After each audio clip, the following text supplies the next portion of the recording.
Nothing really. Yeah. Just doing research and working my jobs that I work, and Same old getting by in the yeah, end of the world. surviving, trying not to get killed by any virus or anything like that. Yeah. Yeah. Yeah, I feel I guess we're coming up on a year now of the pandemic, and it's amazing how quickly it became normal, that, oh yeah, okay, now, yeah, clearly everything is sort of collapsing, but hey, let's make the best of it and Yeah. continue our Yeah, day-to-day no, best as we can. it was terrifying, the speed that it just became normalized. I mean, right when it started, I mean, there's probably maybe a week or so where I was as much caught up in the panic as anyone else. Like, okay, how do I get my food from the grocery store and all that kind of stuff, and making sure that you're stocked up or something. But then, like after a week or so, I was like, wait a minute, what's going on here? And then I was like, I think people are a little too easily getting, or at least the people that were comfortable with it, getting a little too comfortable and be like, all right, I guess this is it. That's fine, and this is the new world that we're entering into. I mean, that's kind of what it. I think why it was scary, why it's like scarier to me than, like, let's say if we were in 1918 or something, Hmm. was because back then, if like there just wasn't the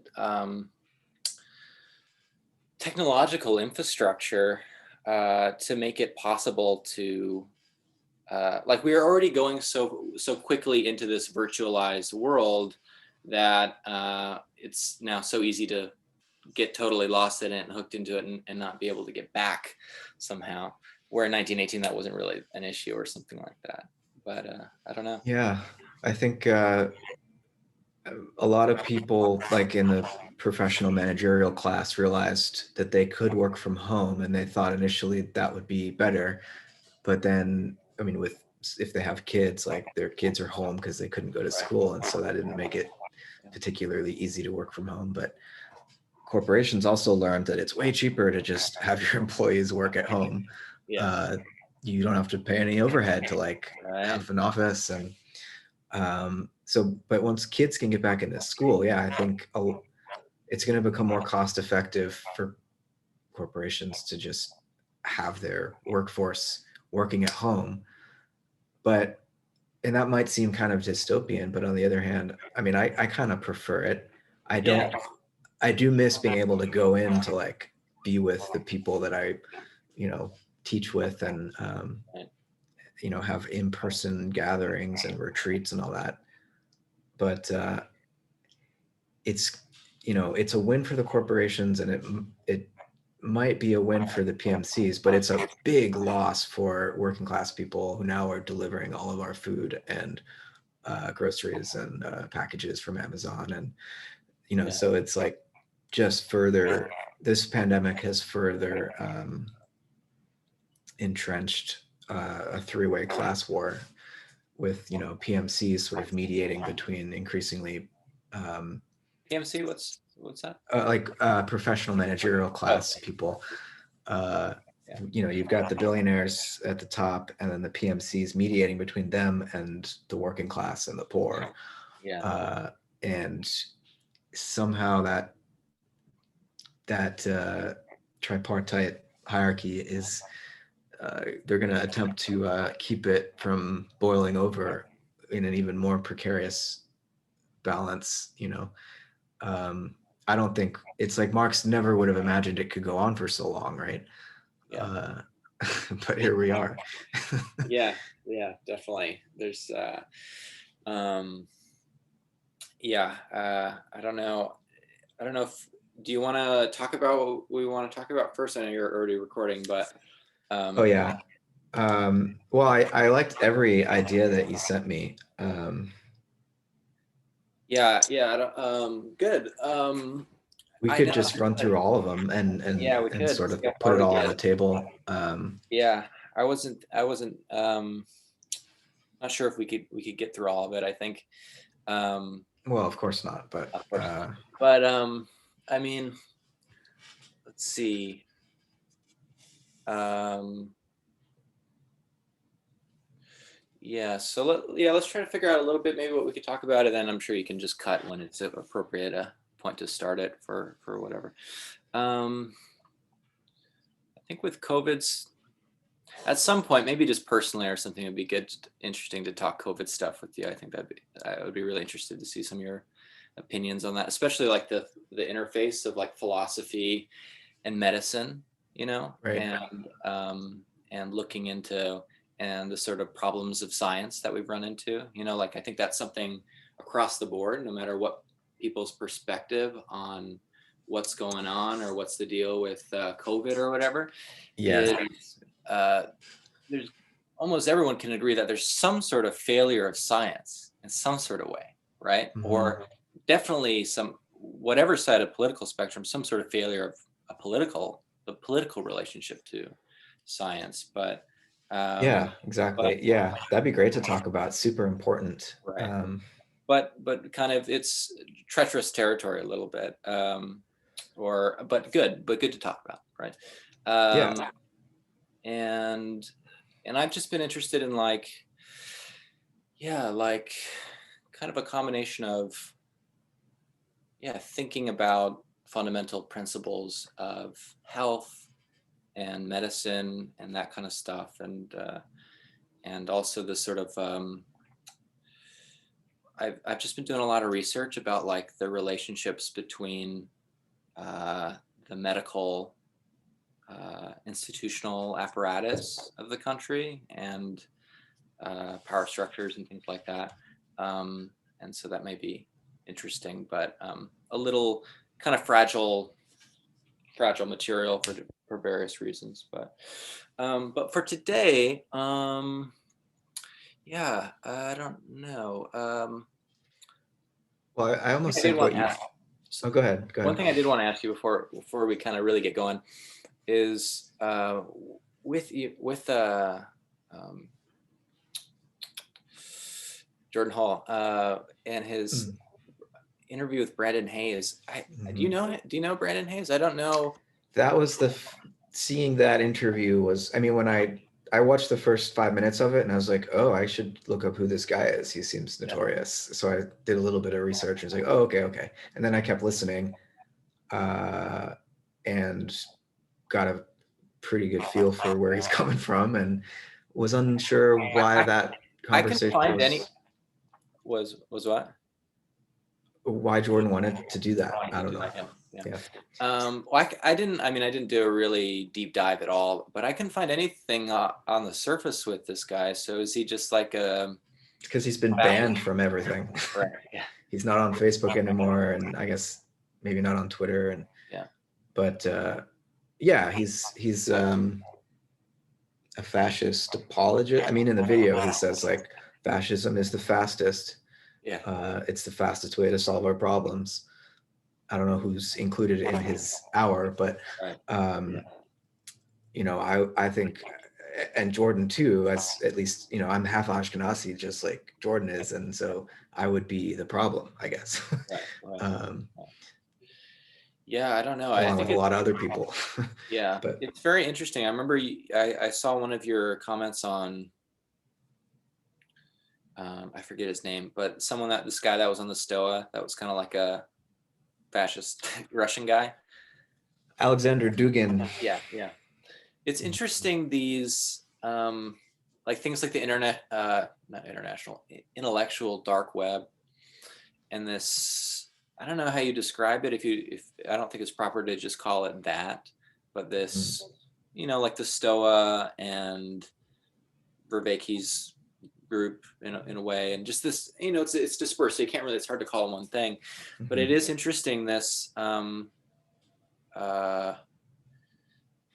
like there's just certain people where I'm like, like to what extent is this how open is the door to fascism or fascist like related things, or at least there's a flirtation. And honestly, like I think that is important ultimately. And even I do support Jordan. I think Jordan Hall should be able, and whoever should talk to whoever, even if they totally disagree. And I'm not trying to like say that, Jordan should be canceled or anything like that. Oh, he should though. um, but it's interesting. I think it's just, I guess why it's interesting to me, and I'd be interested to talk to you about it a little bit, because I think you are more not just immediately dismissive like certain people on the left, or at least more open to like, hey, we should maybe talk to these people and try to see, because ultimately, philosophically, the heritage is very, I mean, like fascist ideology and Marxism is just Hegelian, social philosophy in some ways, and it's really, I think there's this, I don't know, like I'm always wondering if like there's some sort of need to claim, like to talk openly about the fascist stuff and kind of claim all this stuff, um, to not allow this, like some of their, like the amount of like intellectual sophistication that can be a part of that knowledge space, how to kind of claim it for the left or to correct it. But you can only do that through sort of like, no, like let's I don't know, get into those like cultural Yeah. issues, or I don't know. It's just Yeah. it's a weird no man's land, but I think an interesting place to bounce around. But Right. Yeah. And I totally appreciate your read on how I'm more open to talk to these people. And so, like I wasn't upset that like Jordan would talk to this right, guy. It was more, I didn't feel that Jordan provided the context so as to neutralize what right, was being shared by this guy. right, There wasn't much, there was just a sort of, giving of a platform. right, And there was no, there was no out contextualizing offered by Jordan. There was just a lot of agreement, really, which right, makes it seem like, oh, fascism is acceptable because we both share a common enemy, which is liberalism, right, right, and also communism. right, And so, where is Jordan's not a fascist, but where is he standing in his agreements with the problems, yeah, his agreements with this gentleman about the problems of liberalism and communism?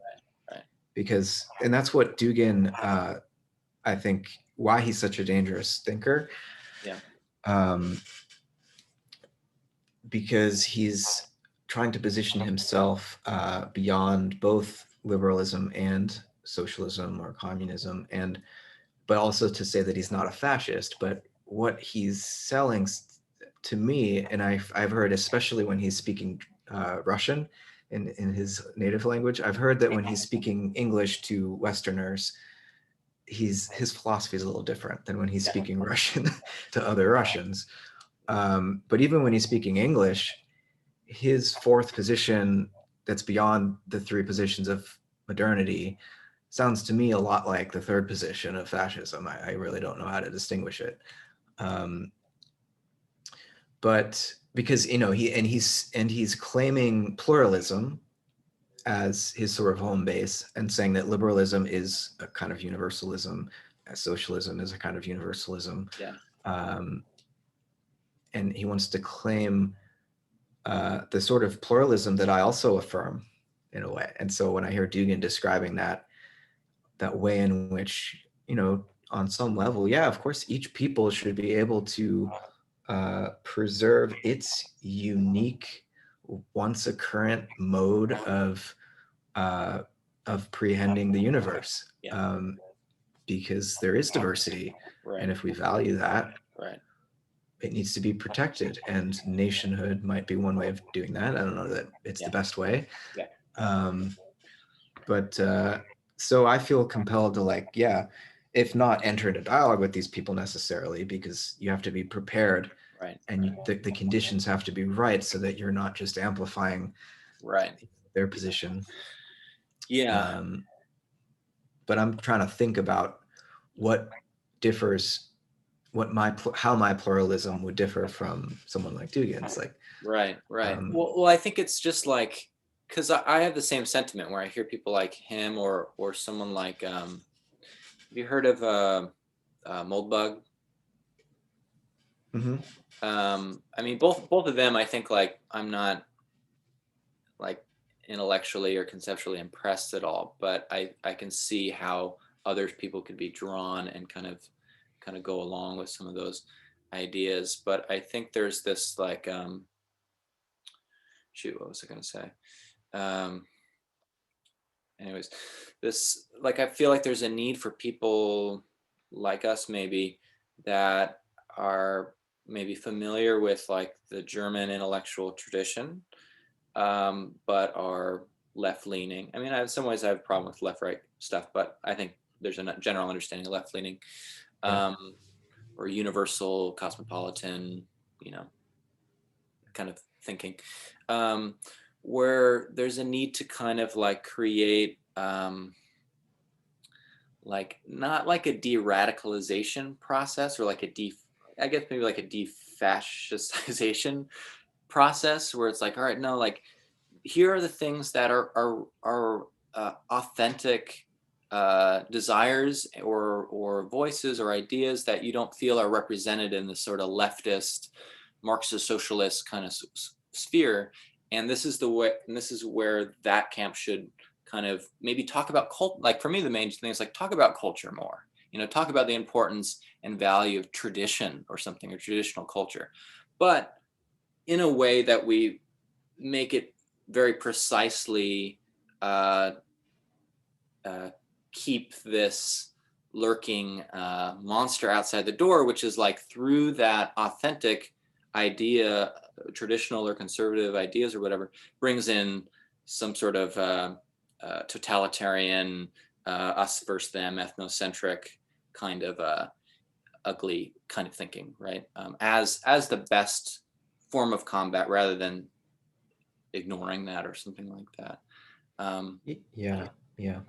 Like, Because there is, I think there's a problem. The problem for Dugin's form of pluralism is that countries like the United States exist, which, as a result of um, colonialization, are extremely diverse. mhm, Uh, we're a mixture of the native peoples who are here, and I don't just mean genetically; I mean culturally as well. Like, European colonists from all over Europe, um, first Protestants, then Catholics, yeah, and then Africans brought over as slaves. yeah, Um, People in South America, indigenous people, and then the Native Americans in North and South America, and it's all um, mixing together and has been for centuries on this continent. And who we're becoming some, sort of undifferentiated human, I right, think. yeah, And while it's true that there may still be a few traditional societies and even nations that are more or yeah, less homogenous, yeah, um, that's not the situation we're in for the most part anymore. And right, so Dugin's view is very anachronistic. right, I think this notion of a pure race, like, show me where is this pure race that right, you're, right, um, it doesn't exist genetically, and it certainly doesn't exist culturally, yeah, because we're all mixed up culturally now, right, um, for better or worse. yeah, Mostly for worse, because that mixing has been taking place on a platform that's, run by capitalism and right, consumerism, um, and so culture is sort of swimming in that medium, that's totally commodified, yeah, that the global culture is, right? yeah, But I think once we gain control of the means of production, we'll still have that infrastructure, and the global culture will then become maybe not something that just serves the accumulation of more capital yeah, to fewer and fewer, but that serves actually to help us enculturate the future human, yeah, yeah, who would be maximally inclusive of all the diversity right, in one, like all right, the exactly, diversity yep, in each of us, right, right? yeah, yeah, and I think that this is why, like, these are central issues that are important to me with this, dealing with the anthropological tradition, um, mainly like, especially like Boaz. Prince Boaz is the father of American cultural anthropology. And but then the Herderian tradition, was kind of like a lot of those kind of moves through Boasian thinking, or that project of anthropology is like really delicately deals with this exactly these questions, which are the desire for a kind of universalism, right? The universal of human, and the desire for peace and harmony between all groups, and the constitution of some sort of universal or global discourse, at least. I don't know if you could call it a culture, but maybe you could call it that as well. But at the same time, sort of um, the preservation, recording, salvaging of especially historical cultural diversity. And then there's kind of a little bit of a question mark in terms of what about the future? In terms of, is there an imperative to protect and continue like regional cultural traditions, and or what? And I think for me, I'm there's this in between point where you have to kind of do both in this way, and some things I want, you know, ancient, whatever's left of ancient Indian, some sort of particular ritual of some sort of region in India to be protected and continued on, you know. But then at the same time, I want that to kind of pour without uh, uh, evacuating itself or something, or dissolving itself, to pour into a global process of sort of sharing ideas and then creating something really new. Yeah. And then where even the new is both universal and regional at the same time. And so there's that kind of Yeah. This is important. the project Yeah. for the left in the Yeah. 21st century, I think, is to discover if there can be multiculturalism that isn't consumer culture, Right.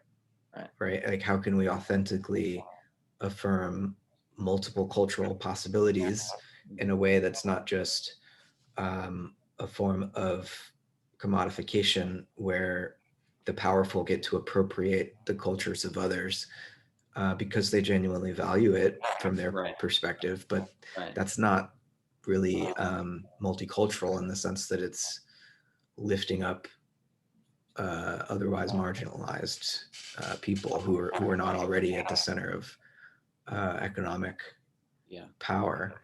Yeah. And so and you could even say it's the project for liberalism in the 21st century if it's going to survive against um, fascism.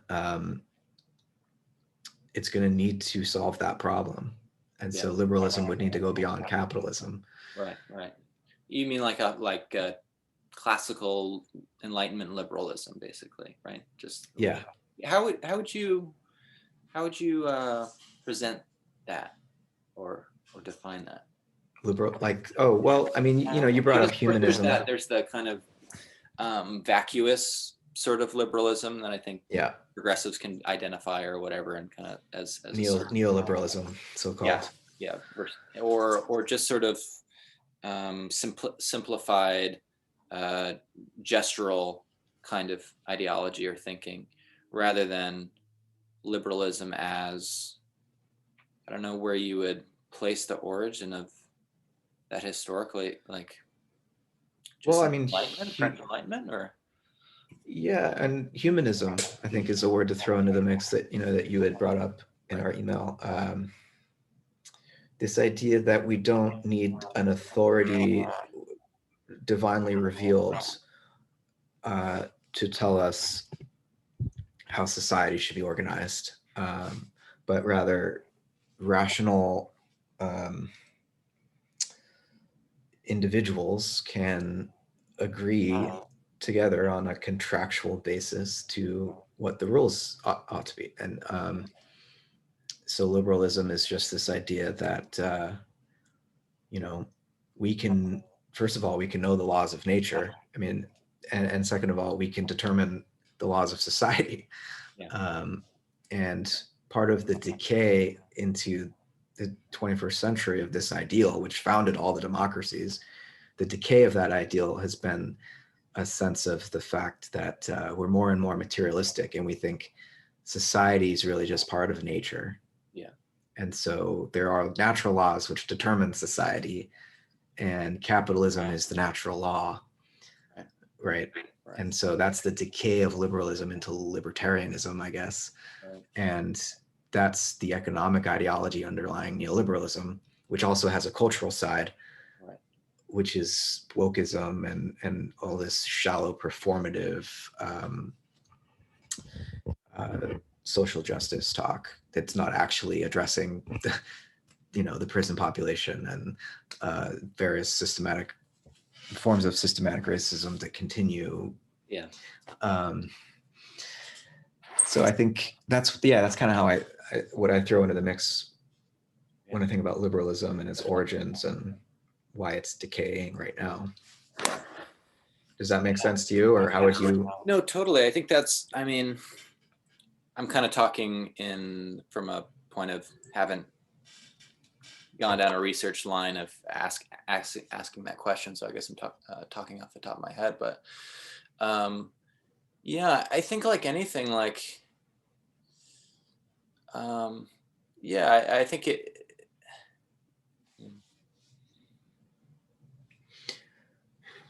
I mean, yeah, there was something when you brought up medicine earlier. Okay. And it got me thinking about this question of humanism also, because even before the French Enlightenment, there was the Renaissance, and there's a Renaissance humanism, which is quite different from the secular Enlightenment humanism that came a few centuries later. But it's not totally different. It was recognizing the importance of the human as in some way playing a special role in the midst of God and nature, Yeah. As a co-participant. co-participant. Yeah. And I think that vision of humanism is worth reviving. Yeah. And I think it's that same humanism is what is present in German idealism and German Romanticism as well. And it's almost like a alternative approach to being modern from the secular rational Enlightenment approach that leads to liberalism, because it acknowledges that this distinction that we make between nature and society, while valid as a distinction, is not valid as some kind of ontological division. That really the natural world is a purposeful developmental process. Literally, for thinkers like Schelling, it is the developing body of God. And human beings are supposed to become the consciousness of that body, by providing a sort of a seat for the divine to incarnate. That's exactly the word I was just thinking. Yeah. And so this is a very different vision of the purpose of human existence from what you get out of liberalism. And capitalism, where we're just animals and we're basically selfish.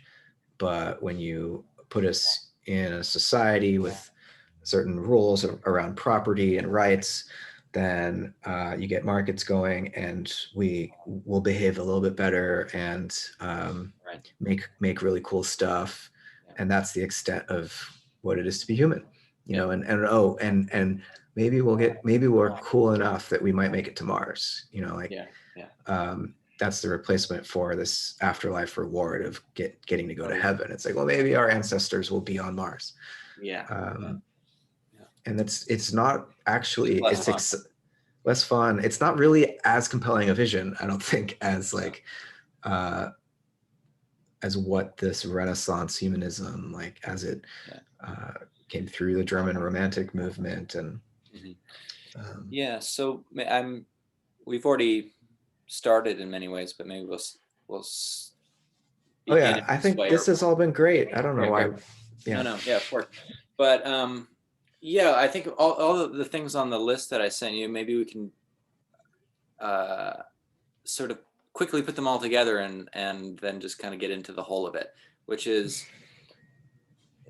I think the way that I would describe my, I won't say my project, but the project I would like to be part of, or the one I've now maybe been able to see and now looking uh, to join in a way, or to participate in, is something like this project of humanism. And before we can, or first we have to sort of articulate what that is, and you've kind of already just done it, which is there's a few important just moves to make, which is that um, first the key move is articulating the difference between what is more recently come about, which is this sort of largely American secular humanism, as a blurring of that much richer tradition that for the moment we'll kind of place in Florence, right, in Italy, and the Italian humanists. And so there's this need to recover that, and then to realize, as you've just said, like the importance of seeing the most recent fullest expression of humanism, which for me was, I think, is uh, just the German intellectual, artistic, political, spiritual movement that happened, that sometimes is called German Romanticism, or Storm and Stress movement, or Weimar Classicism, and all these kind of things that really, or by Werner Jaeger. Do you know? Have you ever read him? Yeah. Uh, I haven't read his, um, I'm familiar with who he is, you know, but that he would, I think, just call German humanism or neo-humanism. mhm. Um, and so there's a kind of a job of kind of articulating that lineage, because I think this is really lost, especially in most academic narratives that are told about intellectual history, especially uh, recent intellectual history. But you can even draw this lineage relationship between even French postmodern, post-structural thinking as not being, I think it's a reduced uh, perspective, but I would argue like its essence is still in the aftermath of that German moment, which sort of spilled into, Yeah, yeah. France has its own line as well. Don't want to discount that at all.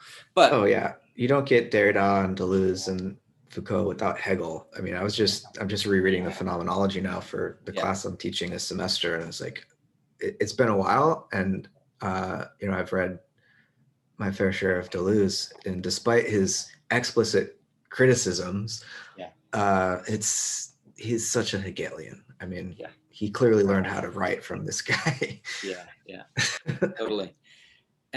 So on one hand, there's this attempt to kind of map out that lineage, which is kind of a historical genealogical project, and then part of that is not so. We pick the arbitrary point of Italian Renaissance and onward, but then there's also the task of realizing that that's not the beginning at all, and to understand what is humanism before there was even the name of something called humanism.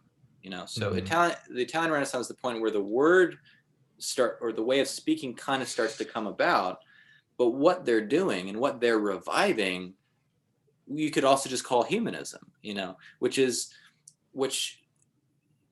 then just begs the larger question of what is it that we're talking about. And I Yeah, think the well, I mean, important the key thing for the Italian Renaissance was Ficino's translations of Plato. right, right, So humanism is Platonism, you right, could say. exactly, yeah, exactly, And I think, is it Vervaeke that calls it the cultural grammar of the West? Is Neoplatonism basically? And yeah, um, yeah, which is, and I absolutely agree. I would say the same thing. And then we would just kind of try to go even further and say, what's the pre-Platonic essence? What's mhm. because something like Stoicism is largely Platonic, but also some other stuff as well. I was just reading a book and it was kind of mapping out this genealogy a little bit, but talking about the Persian Magi and the Chaldean oracles and different Egyptian texts and things like that. And then also the task of then going to the Chinese and the Indian traditions and related ones and saying, all right, that's a slightly different lineage if you're talking in terms of lineage, but if Right. you're asking the essence of like the project, then I would make an argument that like Buddhism itself is humanism. And so if I say Yes. that, you can argue with it.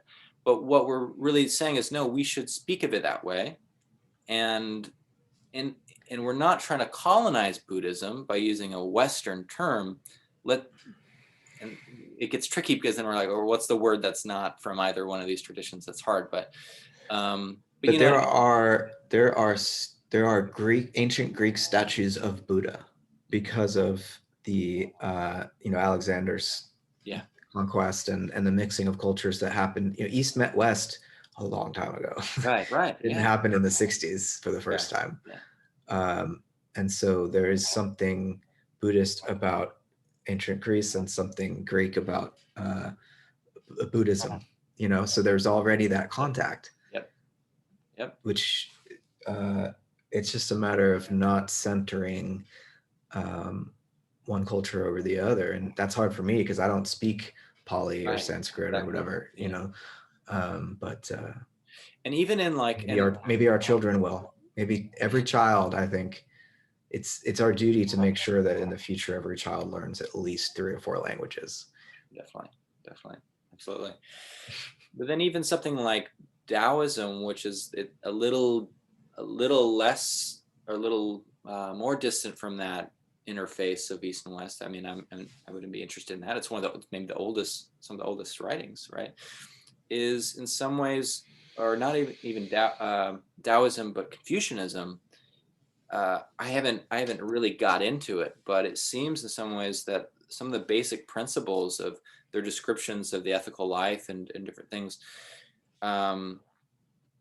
just parallel a lot of these themes, which kind of ultimately comes with the relationship between humanism as sort of like a project of some kind and the this sense of perennial philosophy or something like that, which gets difficult or whatever.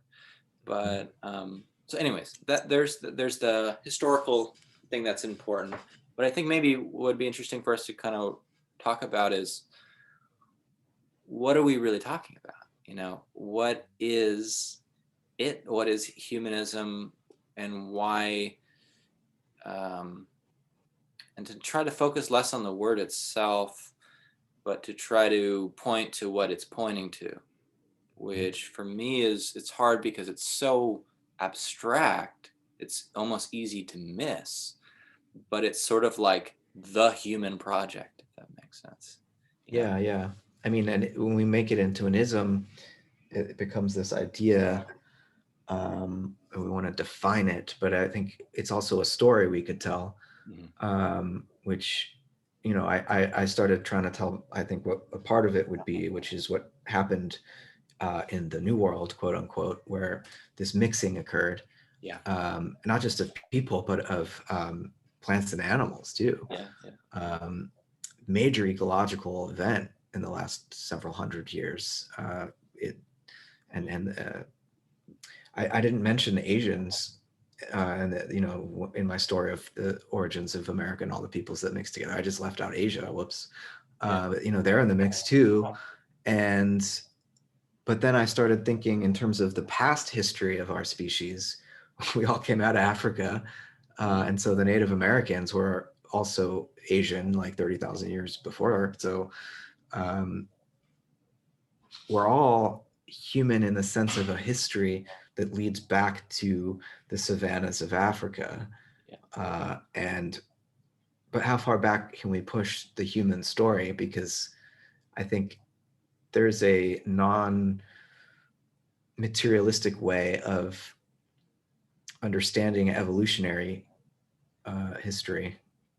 like the way Herder did, and Goethe, and these German thinkers who were very much aware of the fact that the Earth was a lot older than the Bible suggested, and that humans are descended from plants and animals, which they explicitly noted, and everyone credits Darwin with, coming up with the theory of evolution. But even Erasmus Darwin already had the general idea. It was just that Charles Darwin came up with a specific mechanism for speciation, and that gets pegged as like the discovery of evolution, but that's not at all accurate, and leads, if you just look at Darwin's mechanical explanation, you miss, I think, a lot of the story of evolution. But the part of the story that Darwin got that is obviously true is that the human is an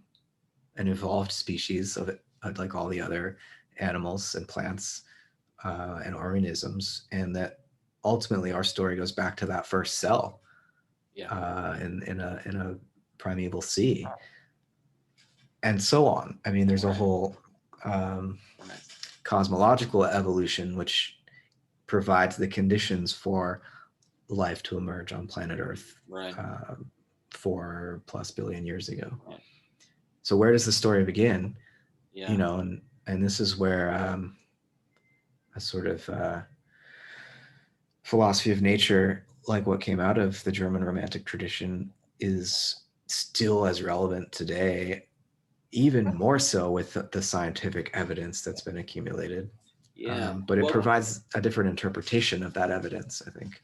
Yeah, definitely. I think that reminds me, so humanism and anthropology for me are extremely interconnected, and the more those are seen to be at some point, almost like in a future point, seen to be indistinguishable in a way, I think the better in some senses. But within anthropology, or just this sort of philosophical thinking about what is the human or what is humanity, there's this important relationship where it's not one there, or there's two important relationships of the human, and that's why in some ways there's this sense of human being as being this sort of in-between being, right? Half something else. So that there's an important relationship between man, or humanity, we'll say, and in nature, or whether we call it the animal kingdom or the biological kingdom or Gaia or the cosmos, so physical nature.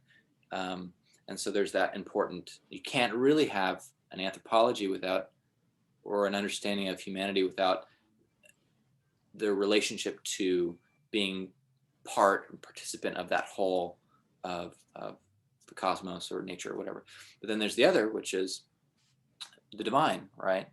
And that humanism, so just in the sense that humanism or an anthropocentrism should not entail the privileging of humanity or disconnection of humanity from nature. It should really involve the showing of the intimate unity between those two things.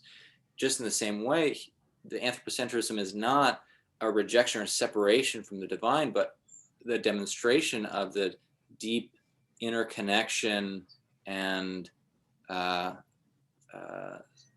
substantial unity between those things, So, and I think, in German idealism and the Renaissance thinkers, it was that those themes were really key, And I think I've seen you write or theo-anthro or theo-cosmo-anthro. Yeah, that word. One version Cosmotheanthropic theanthropic. is a word that, or sometimes cosmotheandric, Yes. which is the masculine form. So the cosmotheanthropic would be neutral, gender neutral. That comes from Raymond Panikar, who was a philosopher, theologian, Catholic, Buddhist, Hindu, religious thinker, and he had a PhD in biochemistry, if I'm not mistaken. So he had all the hats, and had this Trinitarian way of holding the universe, the human, and the divine together, that they in some ways each imply one another, and that you can't make sense of one without referencing implicitly at least the other Right. two. Right. And he unfolds that logic in a pretty compelling way, um, in a variety of his books. But yeah, I think there's something integral about that sort of a vision, that anthropocentrism um, is not necessarily a sin in all situations. Right. Like, for example, I think there's something that environmentalists generally get wrong, which is that the human is somehow an imposition on the earth, like necessarily, Mhm. and that caring about the environment means leaving it alone. Yeah. Um, that First of all, it's impractical given where we're at right now, and second of all, the human being um, is a product of this earth like every other animal. And yeah, as another Renaissance humanist, Pico della Mirandola, pointed out, we don't have a niche. Mhm.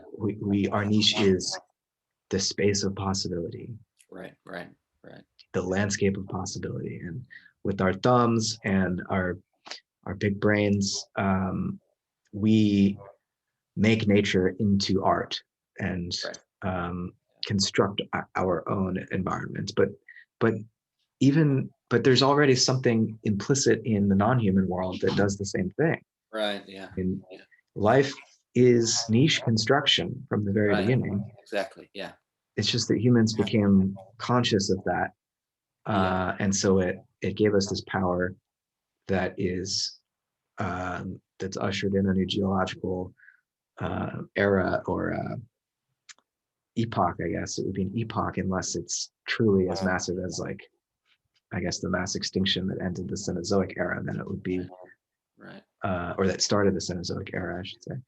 Um, if the Anthropocene is ending the Cenozoic era, then, and is itself a new era, that's much more significant than what the geologists, I think, are actually proposing, which Yeah. is that it ends the epoch that we're in currently. But in any event, if humans don't take responsibility for their power, um, if instead we just see ourselves as some kind of cancer on the planet or something, as some like deep ecologists would seem to suggest, I think, in their more dour moods, then I think it's a shirking of responsibility.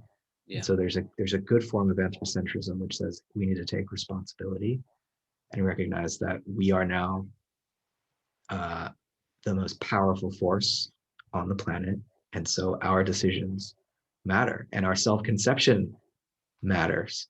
Do we respect ourselves, or do we think ultimately the best we can do is Exactly. consume and reproduce? Yeah. Yeah. Definitely. Definitely very, very important.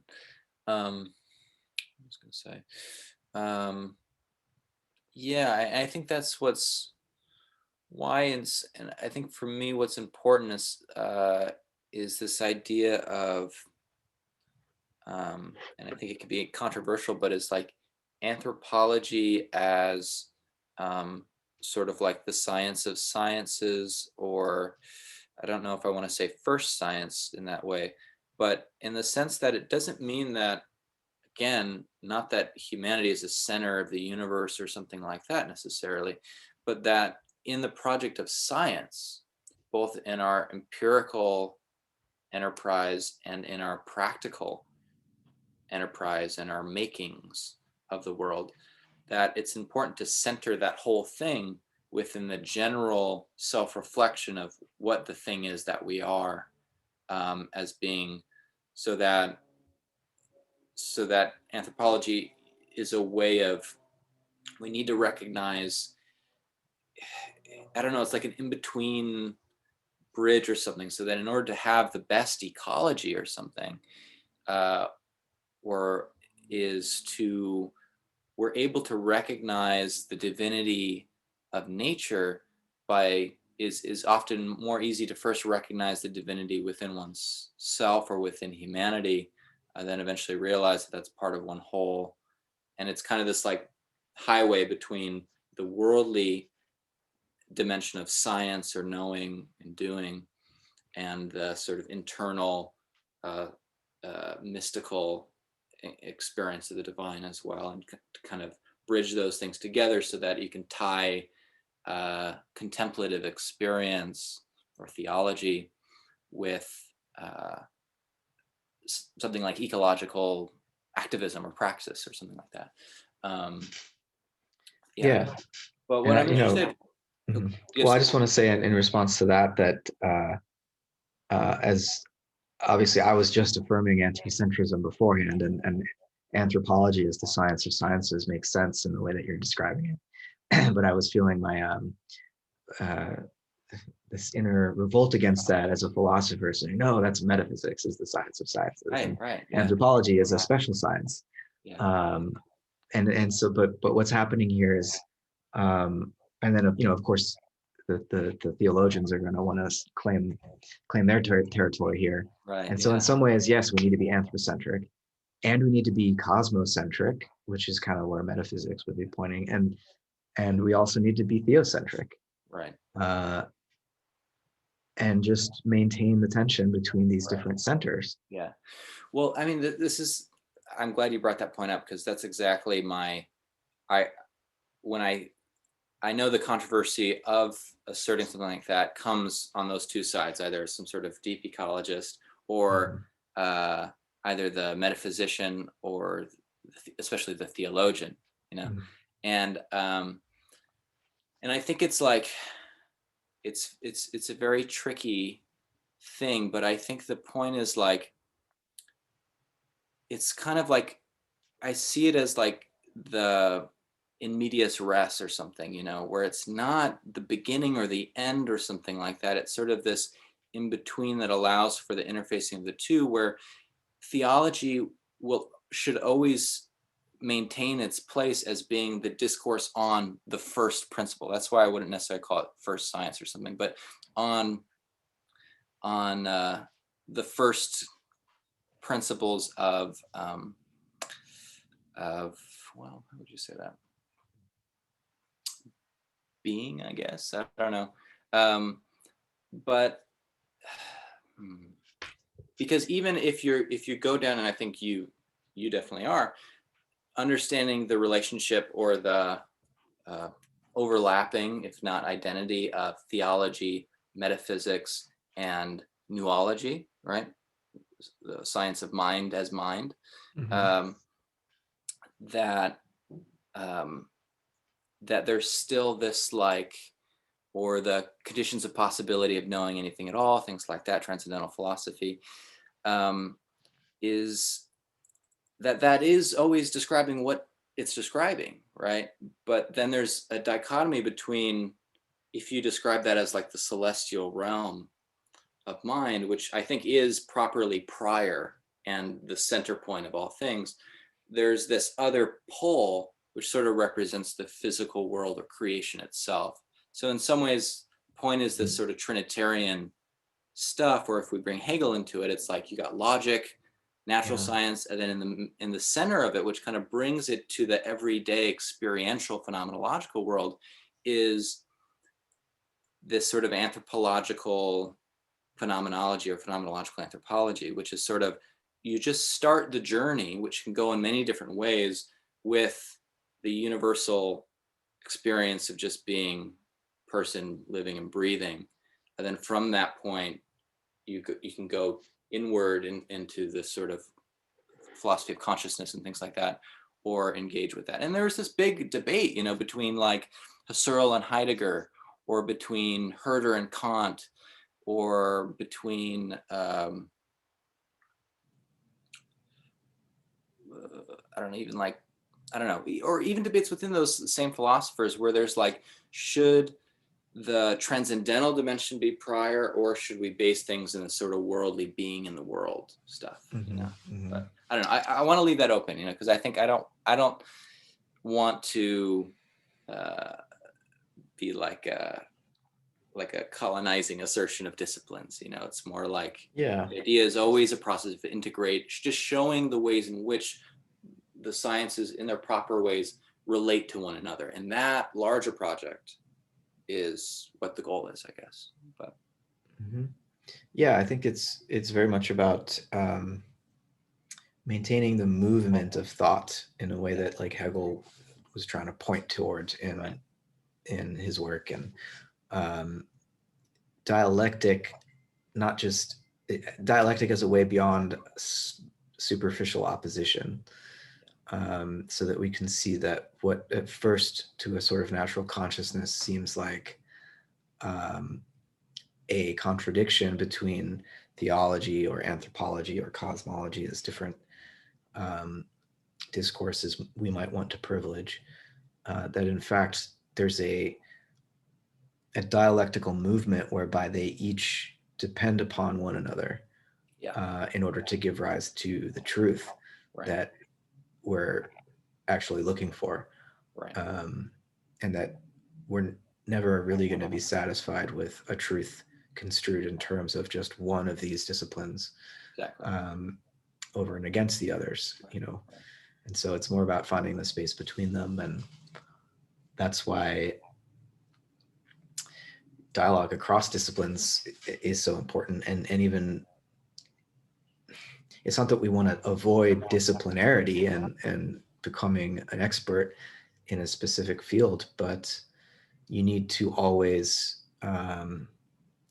be dabbling in other fields as well, because otherwise Mhm. you're actually blunting your human instrument in its capacity to perceive the whole Yeah, by overly sharpening it in one particular direction. yeah, definitely, definitely. Yeah, very. I'm sure we could keep going in a lot of directions with that as we should, but I want to um, see if we can like uh, bring that conversation, or at least go back to the humanism thing, and see if we can make sense of the question of what does it mean now? What does it mean today? And what would it really look like for, and because this is why it would matter at all, is what can that tradition offer us today and what is its future form? You know, what is humanism or philosophy or anthropology or science or whatever we were talking about?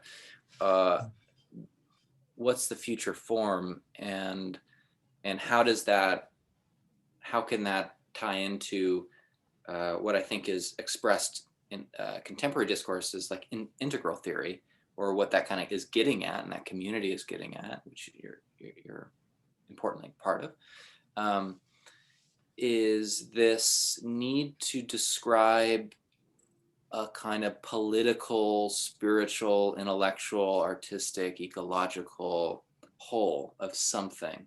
And how do we continually better talk about that?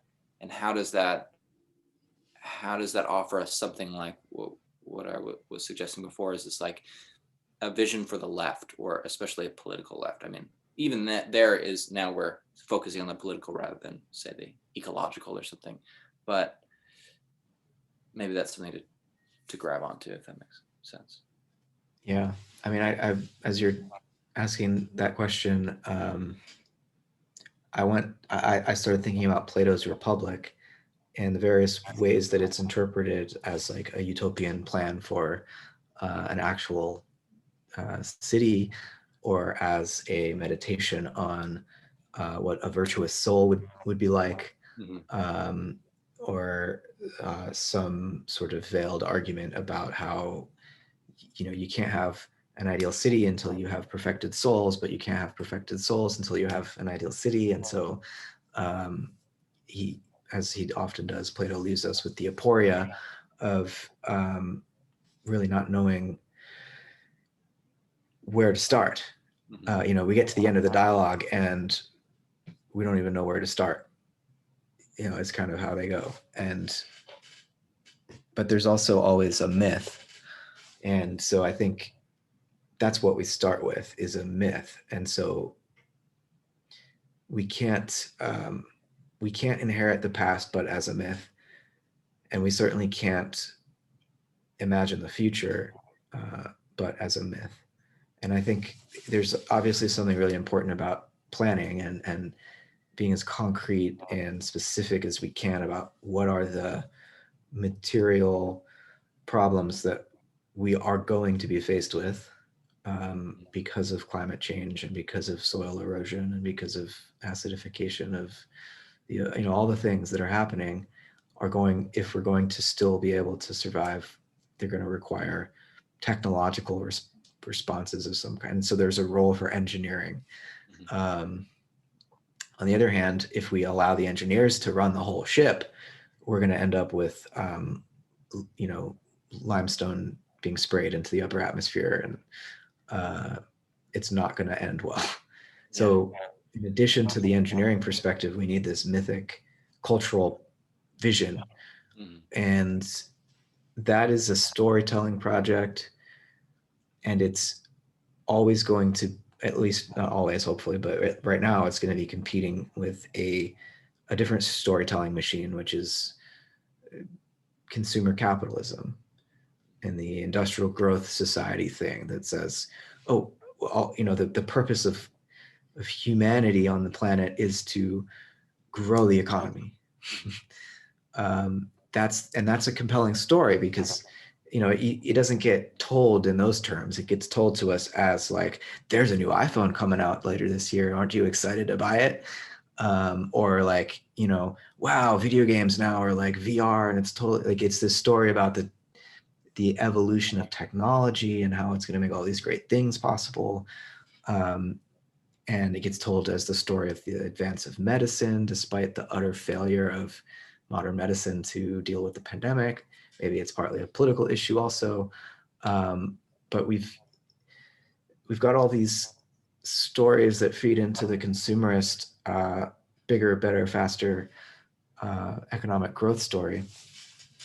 And we don't have too many alternatives. I mean, the environmentalists have their story, which is increasingly misanthropic and depressing, but some people are going for that because melancholy is can be aesthetically rich, but it's cool. I think it's hip. Yeah, it's hip. But I think we could do better than that, even if it means some sort of a degrowth. Obviously, there's going to need to be a lot of criticism in the new story of the industrial growth model. So it's not just going to be all happy-go-lucky and like, yeah, we could do this, guys. It's going to be pointing out the utter failure and the inescapable collapse of many aspects of our society, but also offering an alternative, which I don't know. I mean, we could try to sketch the outlines of it. It might be something more local, more towards the direction of subsistence agriculture or agroecology, and moving away from only 2% of, it's probably 0.2% now of people who are farmers mass producing through monocrop GMO fields, all of the foodstuffs for everybody else. We're going to move away from that towards everybody more or less having a hand in the soil, because that, and it's not just about food production. It's so much culturally follows from that, being involved in the growth of food. Like, it slows the whole pace of life down. It keeps you more rooted. And so we need a more rooted kind of cosmolocalism is a word that's been going around. I don't know if Jeremy Johnson coined it necessarily, but he talks a lot about that. So it's not just the cosmopolitan jet setting, vacation culture. It's more local and tied to a place than that, but also more human, in a genuinely pluralist, multicultural way. So I don't know. I mean, I don't know how else you might want to sketch what that vision looks like, but yeah, those are all really great things. I think it's interesting, like the permaculture community, or the way that the ideology there is framed is interesting, because sometimes I even forget that it stands for this, but it's like the idea of permanent culture, which is like, of course, immediately about crops and plant life or whatever that are not just mowed down every season and replaced with something different, but that you're building something that's supposed to last for generations and generations and kind of packs on top of itself, Yeah. and exactly, like you say, roots it. But there's like the way they frame it is like that's like the basics, but then they have this like how that relates to the architecture and building and all these basic practices, but then that also lays the foundation naturally for a kind of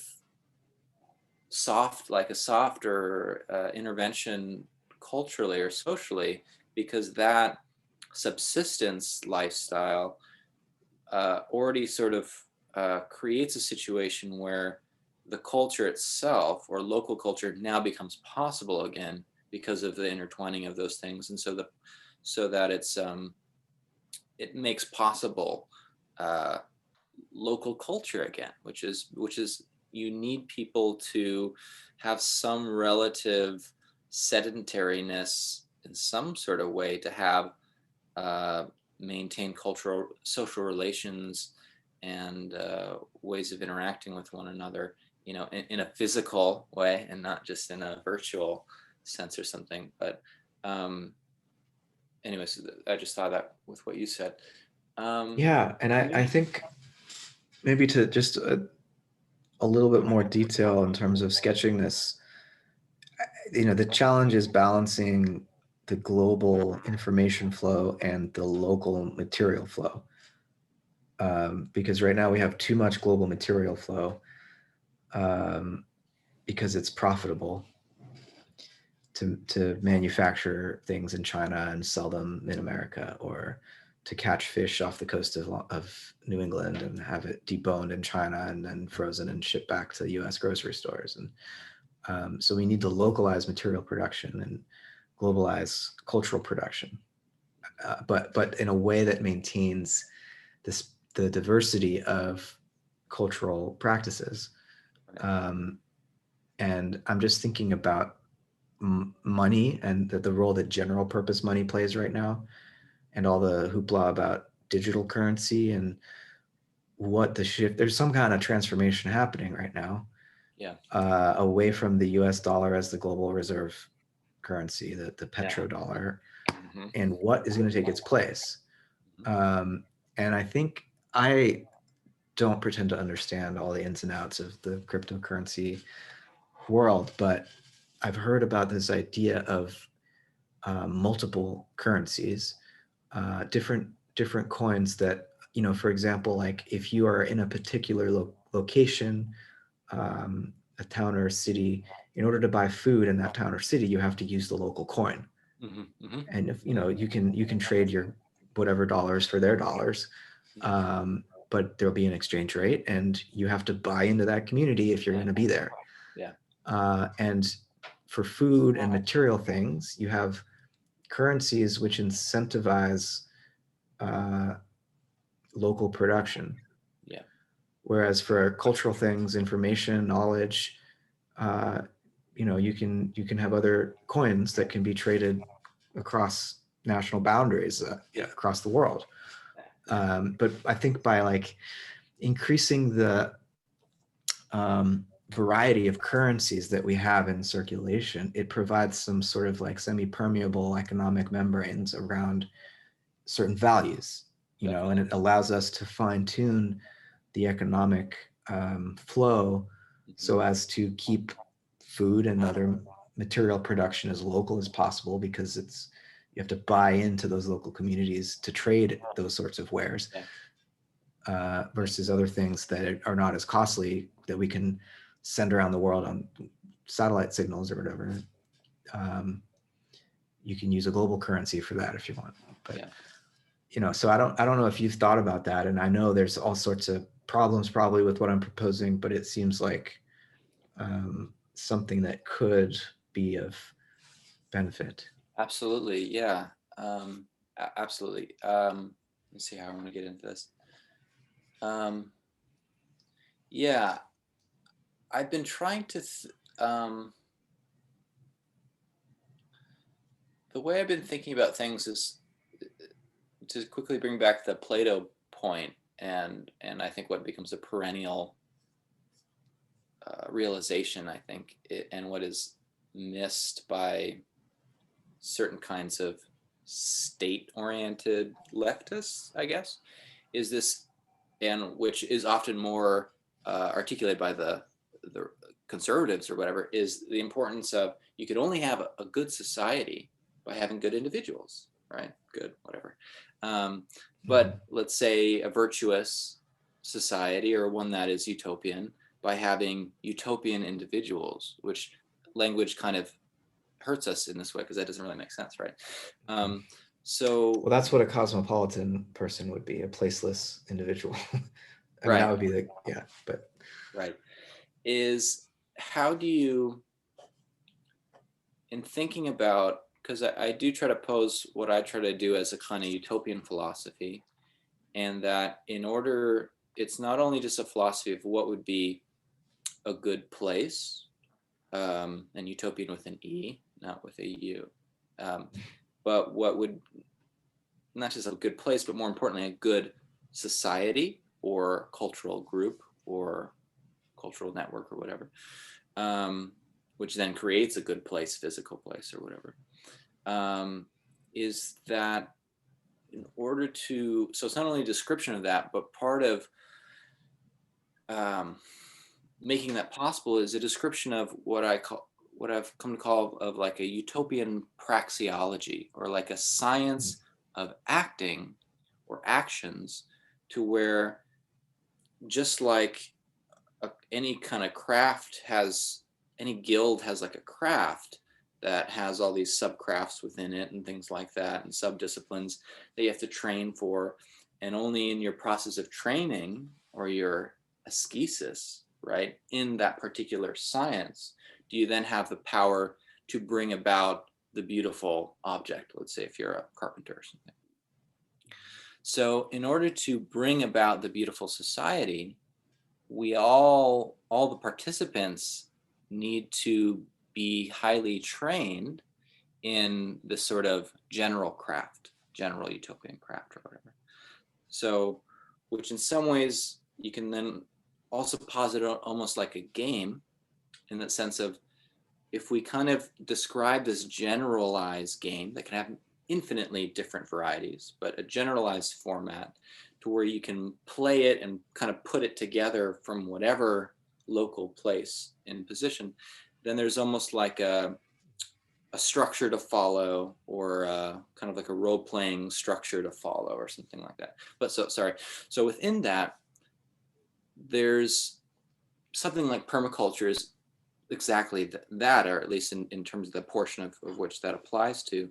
But connected to that is then this idea of, what are the ideal exchange practices? Because there's not only the practices of, and the science of, how should you plant your crops, or how should you deal with the plant material, the animal material, or whatever you're talking about, but the social ecology or ethnoecology or something of this, this the dynamics of the social mediation of material or subsistence processes.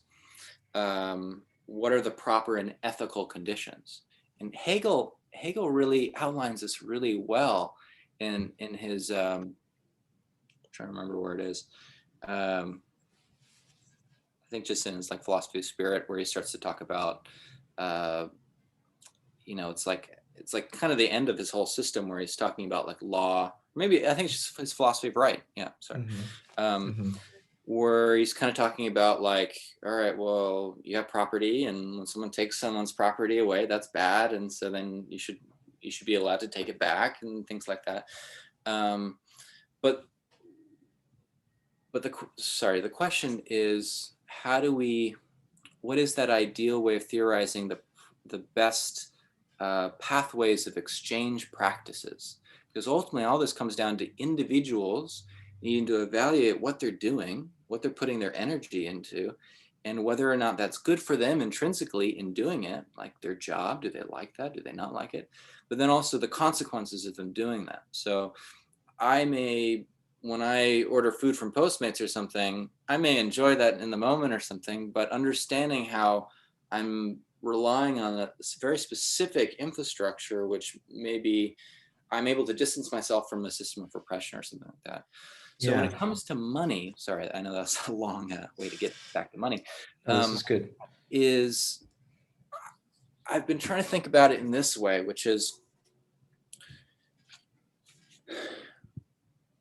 in terms of, this is also kind of Hegelian or Kantian or whatever, is there's kind of like a pole of ideal economic social relationships, which is on one, there's the most alienated form, and then there's the most, I would say, familiarized or what would you call it, socialized or harmonized way. So the difference, like alienation, is the situation of someone I don't know comes out of nowhere, takes my property. That's like the most alienating kind of economic exchange, right? Theft of someone that I don't know.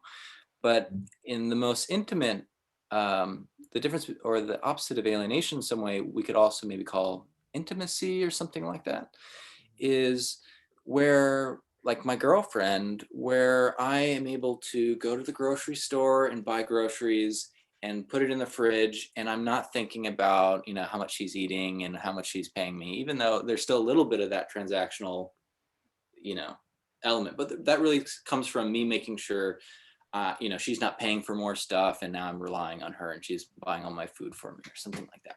But the Yeah. point is that more and more ideal economic relations come from more, or need to be nested within more and more ideal social relationships. So the more tightly woven the communal relationship is, the more trust there is and the simpler the transaction can become.